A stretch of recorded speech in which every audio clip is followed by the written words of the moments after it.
Jonathan Glazer's The Zone of Interest is based off of the 2014 novel of the same name by Martin Amis.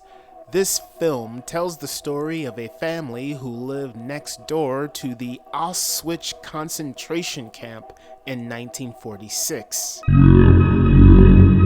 They had that garden, and their garden wall was the same wall on the other side that was the death camp. In our early research, the photographs, the Hoss family album is in this garden. You see everything. You see the pool and the slide and the greenhouse and the rest of it, but you never see the wall that abuts the camp.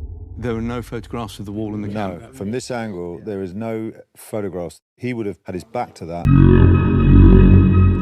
How do I describe this film?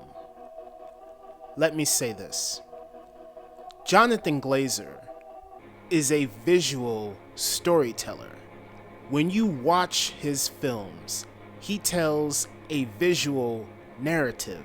There's not a lot of dialogue in his films. The dialogue doesn't really drive his story. And this film is no different from many of his other films. And not just with the visuals, but the music also plays a part in Jonathan Glazer's storytelling. I find Jonathan Glazer's films to be unorthodox. He doesn't create your typical theatrical kind of films. How this film plays out is you're watching this family and they're completely oblivious, they're ignorant to their surroundings. They're just hanging out, they're living their life, and as we witness this family going through their normal routines, we hear these noises in the background of people screaming, we hear gunshots, and it's very haunting because we're hearing all of this, but yet this family is completely ignoring what is obviously staring at them and us, the audience, smack dead in the face. On the other side of the wall, there was murder happening all the time. We went to great lengths to be accurate about how that was represented. We created a library of sound that took many months. Prisoner and guard interactions, executions. We kind of saw it as two films, a film that you see and a film that you hear. They say that this film is loosely based off of the book, and I agree with that statement. Even though I have not read the Zone of Interest novel, I have read Under the Skin, and let me tell you, Jonathan Glazer's film versus the novel are two totally different things, and I'm pretty sure that this is a similar situation with the Zone of Interest film versus the novel, because there are scenes in this film where you will think the film has completely stopped, the projector broke, the film is paused, there's a black screen, what feels like for 5 minutes when it's probably only been 30 seconds. This film is weird and it's different, and I'm still trying to figure out why it's shot the way it's shot, why it's edited the way it's edited, and I'm still trying to wrap my mind around it. It just simply felt like it's an immersion. It's almost a travel. It's a time travel. It's an emotional experience, really, before you even get to the first frame of picture. Is the intention, and an invitation. There are certain scenes in this film that are shot at night. And it's not your typical film style where theatrical film would have shot scenes during the day and then in post-production made it seem like it was nighttime.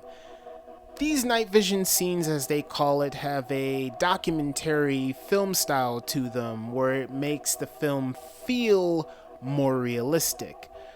From some chatter that I've heard online, it's described as these scenes are made to feel like there is a sense of hope, there is some light within the darkness.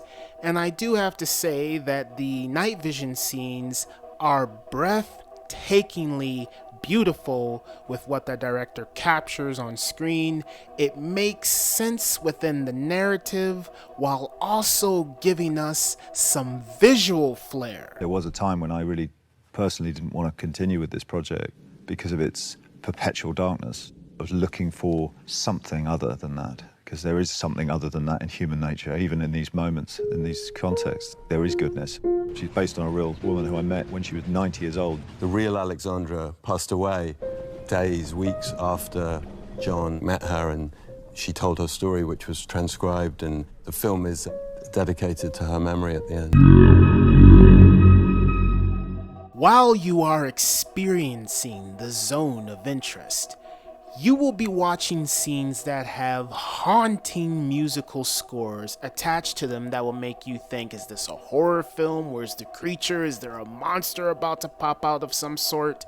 But no, the creature, the monsters are already in front of you, and the horror is happening right before our very eyes. I find this film very interesting because it's not told from your usual perspective.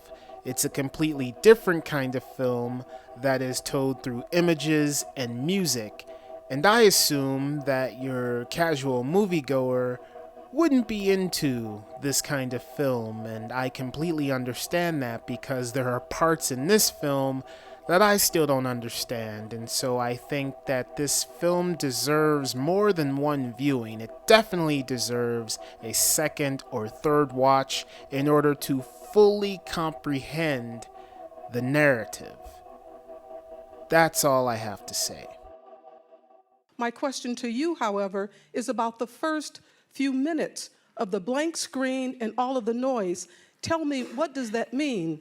As we sat in the movie theater, we actually thought, we didn't know whether that was intentional or whether there was a mishap.